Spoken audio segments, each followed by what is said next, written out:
I hear it all the time, sometimes from my wife, sometimes from my husband. It's basically the same message.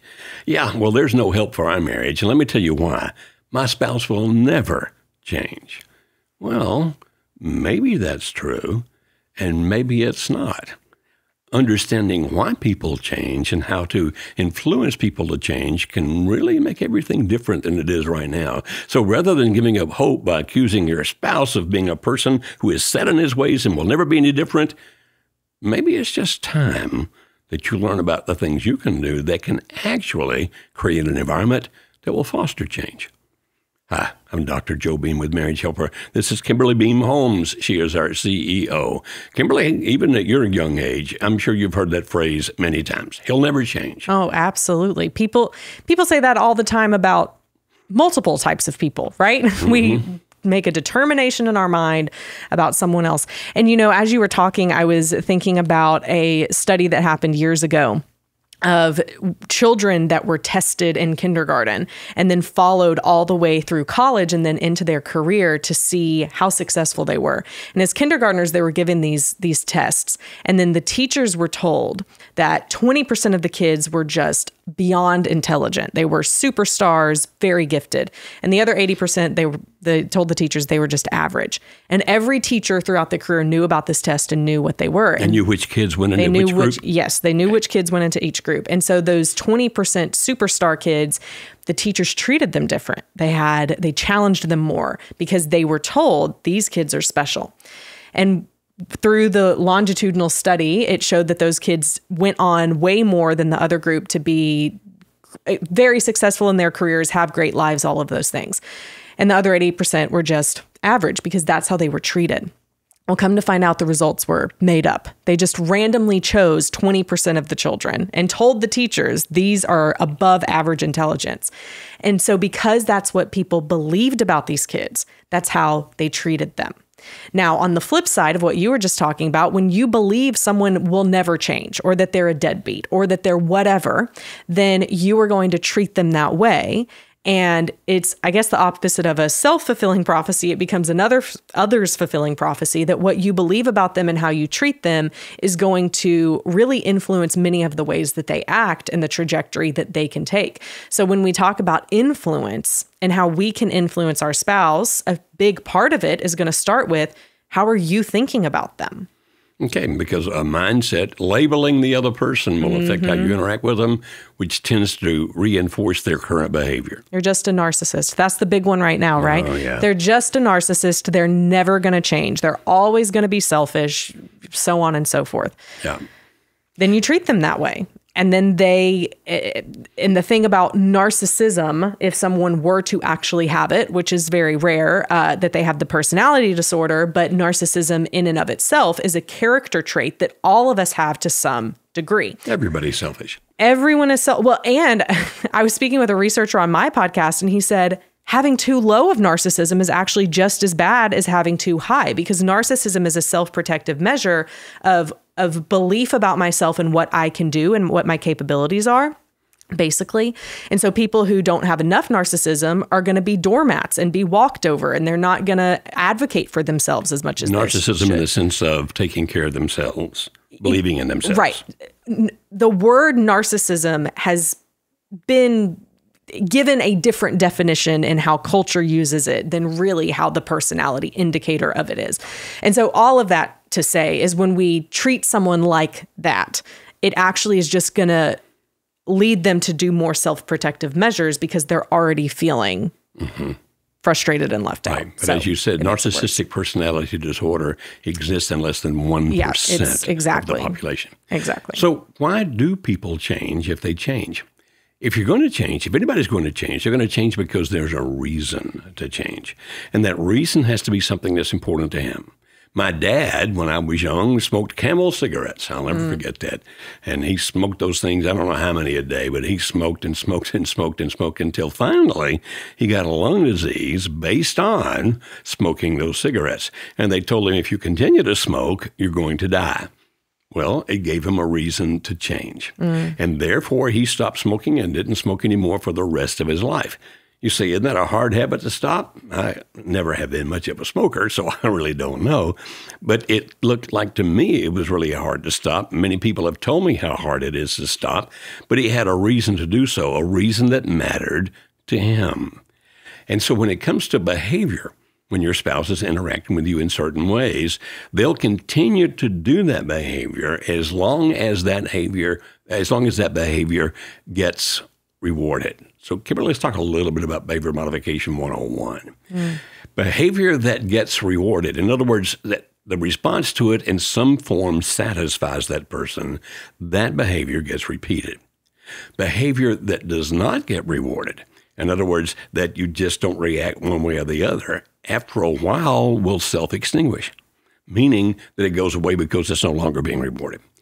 And then there are behaviors that create negative consequences, and if those negative consequences are big enough, a person will stop that behavior. Now, let's see if we can put this into a marriage context. We're not saying what you need to do is to punish your spouse so that he or she'll change, because rather than changing the behavior, they may change their relationship with you. If you're the one that's giving them negative feedback and making them feel bad about the fact that they do blank, whatever blank may be, they may actually stop having a deep relationship with you so they can continue to do whatever that is. Now, so what then is the better way to do it? Rather than harping and complaining and etc., is to actually have conversations with the other person where you can say, let me tell you why this bothers me. And then you start rewarding the behaviors that you want. So let's say it this way. I've heard people say, or women particularly say, my husband's just not a talker. He won't talk to me at all. He doesn't share his emotions. Kimberly, in my experience, I have found that even the most reluctant man to talk will talk like crazy if he feels safe and comfortable, like not going to be rejected, and if he's talking about himself. Now, they'll say, oh, I don't talk much about me, and then they'll spend an hour talking about themselves. Or I never talk about me and then spend an hour talking about themselves. If it's a safe environment where somebody's asking questions and truly listening and the inquiries are continuing the conversation on. And so rather than saying my husband never talks to me, we would say, okay, let's see if we can give him a reason to change. First of all, it might be what he's talking about. If he doesn't want to talk about himself, what's his favorite hobby? Maybe he'll talk about that. Or what are his political beliefs?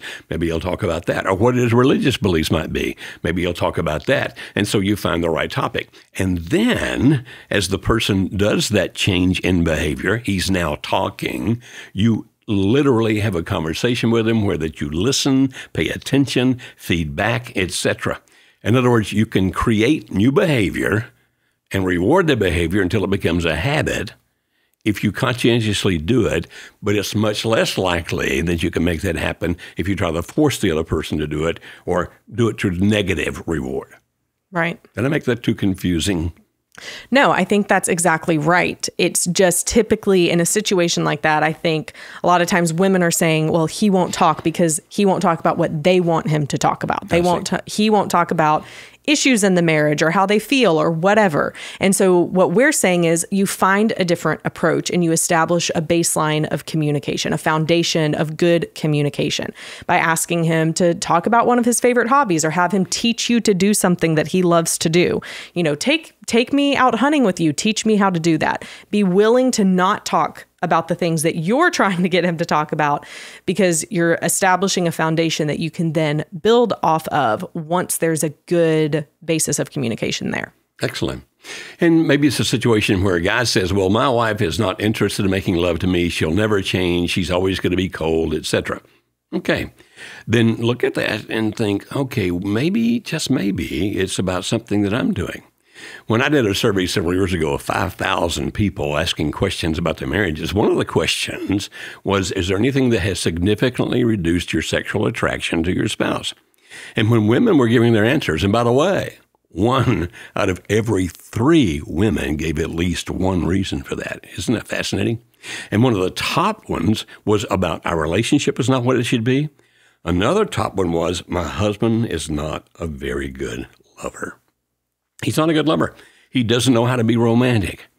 And so rather than saying, well, she'll never be interested in that, that's just the way she is, she'll never change, maybe if you became more romantic, maybe if you learn how to understand her needs and fulfill those, maybe just maybe then you can begin to see her open up more sexually. In other words, there really are ways to help the other person change, even sexually, based on whether they're getting a reward that's fulfilling to them, like attention, like romance, like caring about me when I'm outside the bedroom, not just caring about me inside the bedroom, etc.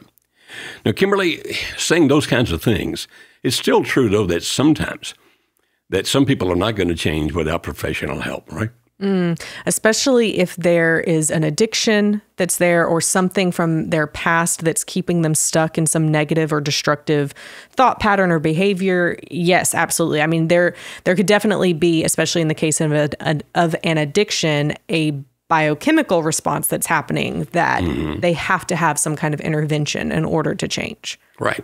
And so if we go back to then, okay, if my wife, and well, it could be the guy, but we say the wife here is not interested in sex. It could be that she's had some pretty bad sexual experiences before she ever met you. And that would probably require some counseling and therapy to help her deal with that. So we're not saying that therapy or counseling is never needed. But our experience is this. Most people will change if they have a reason to. And the reason has to be something that's rewarding to them. You can't make them change. You can't beg them into changing. You can't want them into changing. You can't criticize them into changing. But you can lead them into changing if you begin to understand what is it that they really want? What is it that they really need? Now, as you provide that to them, they're much more likely to reciprocate in giving you what you need. We've had so many people go through our Save My Marriage program and entering into it with that exact thought of they're not going to change, but maybe I'll try this as a last ditch effort. And when they learn the things that we teach them inside of that program of how to stop doing the things that push your spouse away, how to start doing the things that pull them towards you, or the language we've been using in this episode, how to reward them when the good things happen so that those behaviors continue to happen. Man, we have seen so many people say, my spouse is talking to me now, or they've come back home, they've moved back in, we're reconciling through the things that they have learned and implemented inside of the Save My Marriage program. So quit trying to change your spouse and try to change you. That's the core of it. And we love helping people do that. In fact, we have a special offer for listeners or watchers of our podcast. You can go to marriagehelper.com/podcast and actually get 25% off your first month of the Save My Marriage program. So we would love for you to come, try it out, hopefully stay because you find that it's really helping you and helping you change these behaviors in your marriage and helping you to get your spouse back and ultimately to save your marriage. If you want to try that, again, it's marriagehelper.com/podcast. You can also see the link for that in the show notes.